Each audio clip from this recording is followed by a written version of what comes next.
Method of integration देखते हैं। इसको यूज करके इसके पढ़ने के बाद आप एनसीईआरटी का एक्सरसाइज 7.2 बना सकते हैं। मेथड ऑफ इंटीग्रेशन में देखिए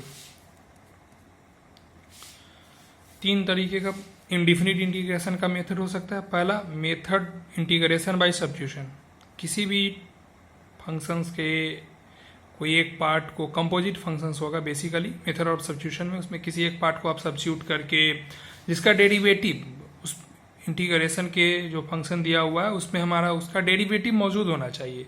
डेरिवेटिव मौजूद होगा तो वहाँ पे हम इंटीग्रेशन बाय सब्स्टिट्यूशन कर सकते हैं। इसी में पढ़ने में आगे आपको मिलेगा इंटीग्रेशन बाय पार्शियल फ्रैक्शन और फिर इंटीग्रेशन बाय पार्ट्स। हमको तत्काल इंटीग्रेशन बाय सब्स्टिट्यूशन मेथड से देखने हैं।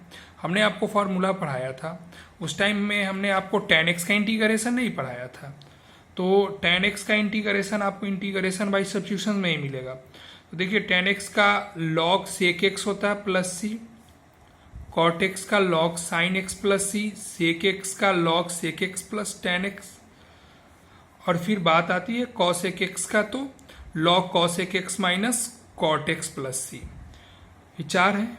मेथड ऑफ सब्स्टिट्यूशन से इसका प्रूवल भी होगा, हम आपको प्रूव करके भी बताएंगे। उससे पहले देखते हैं छोटा छोटा कुछ क्वेश्चंस, ताकि आप मेथड ऑफ सब्स्टिट्यूशन का बेसिक सीख सके। जैसे मान लीजिए आपने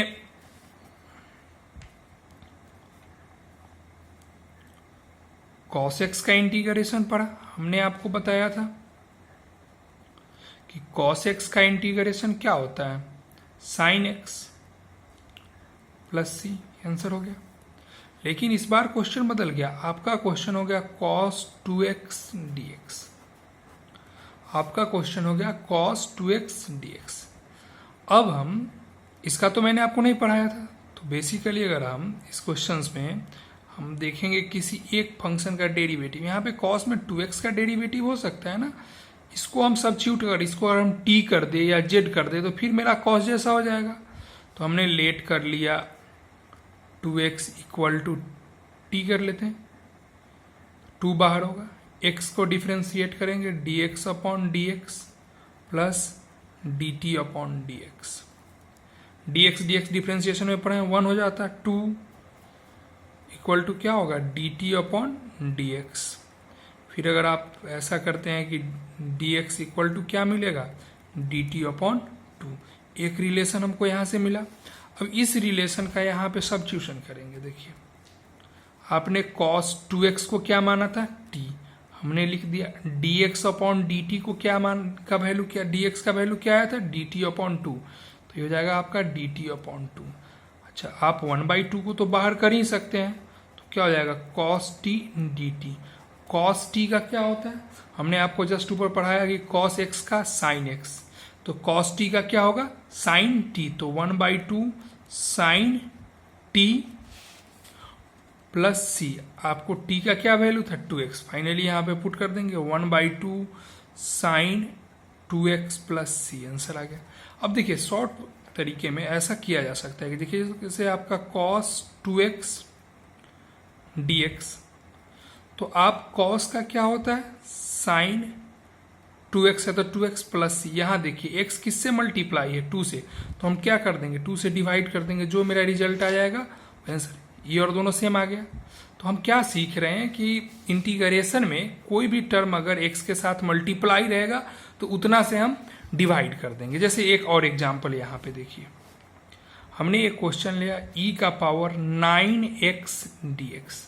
हमने आपको क्या बताया है कि इंटीग्रेशन में जितना से मल्टीप्लाई रहेगा उतना से डिवाइड करेंगे। ये 9x है तो आप पहले e का पावर x का इंटीग्रेशन क्या होता है, e का पावर x, यहाँ पे 9x है तो हम क्या करेंगे 9x कितना से मल्टीप्लाई है x 9 से, तो हम 9 से डिवाइड कर देंगे प्लस सी। तो इस तरीके ये आपका आंसर आ गया। तो इस तरीके से आप सब्स्टिट्यूशन के छोटे छोटे क्वेश्चंस को आसानी से बना लेंगे। अब इसके बाद हम इस वीडियो में जो tan x cot x है उसका प्रूवल देखते हैं, फिर चलेंगे अगले वीडियो में क्वेश्चंस के साथ। देखते हैं मेरा पहला क्वेश्चन है, इसको क्वेश्चन भी आप ले सकते हैं और एज ए थ्योरम भी ले सकते हैं, दोनों सही रहेगा। पहला है tan x, चलिए देखते हैं tan x dx। हम ऐसा लिख सकते हैं tan x को sin x upon cos x dx। हम आपको बताए हुए थे कि हमको एक का डेरिवेटिव खोजना है। चलिए, तो किसी भी एक पार्ट का डेरिवेटिव होना चाहिए। अगर आपने sin x लिया तो उसका डेरिवेटिव cos भी मौजूद है, और cos x लिया तो उसका डेरिवेटिव sin भी आपका माइनस साइन मौजूद है। लेकिन हम कोशिश करेंगे कि डेरिवेटिव नोमिनेटर में होना चाहिए। तो इस टाइप में देखने पे हमको क्या मिल रहा है कि cos x इक्वल टू हम अगर t मान ले, डिफ्रेंशिएट करेंगे d cos x upon dx dt upon dx। हमको क्या मिला, cos का होता है माइनस साइन t बराबर dt अपॉन dx। तो साइन यहाँ पे x है, ये भी x होगा, साइन x dx बराबर माइनस dt। हमको एक रिजल्ट मिल गया। चलिए देखिए, तो यहाँ पे साइन x dx है। अब इस रिजल्ट को हम यूज कर लेंगे यहाँ से, तो ऊपर मिलेगा हमारा क्या हो जाएगा, साइन x dx बराबर क्या हो रहा है, माइनस dt। और आपने cos t को क्या माना था, cos x को क्या माना था, t। अब आप देखिए माइनस मेरा बाहर हो जाएगा, तो dt अपॉन क्या होगा, t। अब आपको मैंने पढ़ाया था, यहाँ पे देखना है, मैं ऊपर में लिख रहा हूँ, dx upon x is equal to क्या होता था, log x plus c, log e base में रहता था। तो यहाँ पे क्या हो जाएगा, यहाँ पे हो जाएगा minus log e base t का मॉड प्लस c। मॉड में लगाएंगे, log नेगेटिव के लिए डिफाइंड नहीं होता है। तो आपने t को किसको माना था, cos x को, तो minus log cos x plus c, एक ही भी रिजल्ट होगा। आपने पढ़ा था कि जब भी log में माइनस होता आगे तो वो 1/, में हो जाता है, तो क्या हो जाएगा, तो log 1/, cos x plus c। Finally ये आपको क्या देगा, तो log sec x plus c। आपको यही रिजल्ट ना प्रूव करना था, यहाँ पे log sec x plus c, यही रिजल्ट प्रूव करना था, log sec x plus c आ गया। अगर कहीं कहीं ऐसा भी दिया रहे, ये देखिए log sec x plus c आ गया, कहीं कहीं ऐसा भी दिया रहे कि minus log cos x plus c, तो ये भी रिजल्ट सही है, दोनों रिजल्ट सही है। अगर आपको tan x का इंटीग्रेशन log sec x कहा जाए, log sec x कहा जा रहा है, log sec x plus c, अगर tan x का integration minus log cos x कहा जाता है, तो दोनों सही है।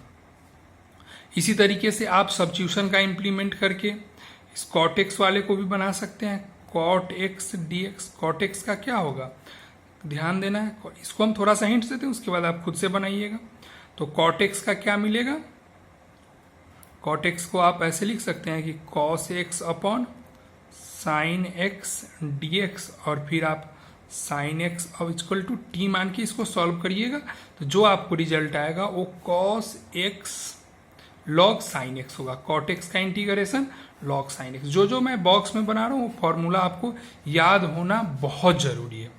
फिर आगे देखते हैं, एक है sec x का log sec x plus tan x। sec x का यही होता है। फिर एक आता है cosec x का, तो वो log cosec x minus cot x। इसको हम बना देते हैं, आप देखिएगा थोड़ा सा जल्दी में देखते हैं। sec x dx बराबर क्या होगा, sec x, इसको हम sec x plus tan x से मल्टीप्लाई कर दिए, और sec x plus tan x से हमने इसको डिवाइड कर दिया।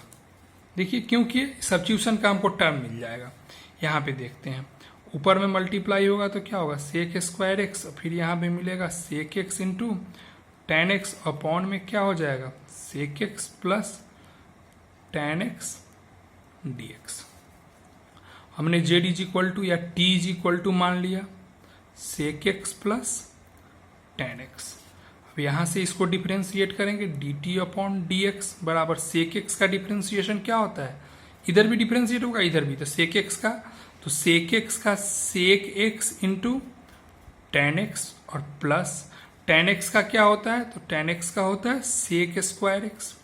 अब आप देखिए तो dt का जो वैल्यू होगा, क्रॉस मल्टीप्लीकेशन इधर होगा, तो हमने sec स्क्वायर x को पहले लिख लिया plus sec x into tan x, into में क्या होगा, यहाँ पे जो dx था इधर होके मल्टीप्लाई हो जाएगा। आपने देखा कि एक हमको रिलेशन मिला, इस रिलेशन को हम यहाँ पे इम्प्लीमेंट करेंगे। यहाँ पे देखिए तो sec square in plus sec x plus ten x है, इंटू कौन है डी एक्स, तो इसके जगह पर क्या लिख सकते हैं डी टी, तो इसके जगह पर हमने लिख दिया डी टी बटा इसको आपने क्या माना था टी। देखिए तो डी टी अपॉन टी क्या होता है लॉग टी प्लस सी। आपने टी किसको माना था sec x plus ten x को माना था ना, तो क्या लिखिएगा log sec x plus ten x और प्लस सी इंटीग्रेटिंग कांस्टेंट। किसका रिजल्ट आया, तो ये आपका इंटीग्रेशन हो गया सेक एक्स डी एक्स का। आपको याद रखना है कि sec x d x is equal to log sec x plus ten x. इसी तरीके से आपको फिर किसका याद रखना है कॉसेक एक्स डी एक्स का, इसका होता है log cosec x C O S minus cot x plus C. इसको याद रखना है। हमने आपको यहाँ पे कॉट एक्स का भी बता दिया, टेन एक्स का बता दिया। अब ये चारों आपको याद रहना चाहिए, इससे आप मेथड ऑफ सब्स्टिट्यूशन का क्वेश्चन बनाएंगे। ये आपको हेल्प करेगा एनसीईआरटी में एक्सरसाइज 7.2 के लिए। मैं 7.2 के प्रॉब्लम्स का भी एक वीडियो बनाकर आपको बताऊंगा, उसके बाद आप बनाइएगा। ठीक है, फिर मिलते हैं नेक्स्ट वीडियो।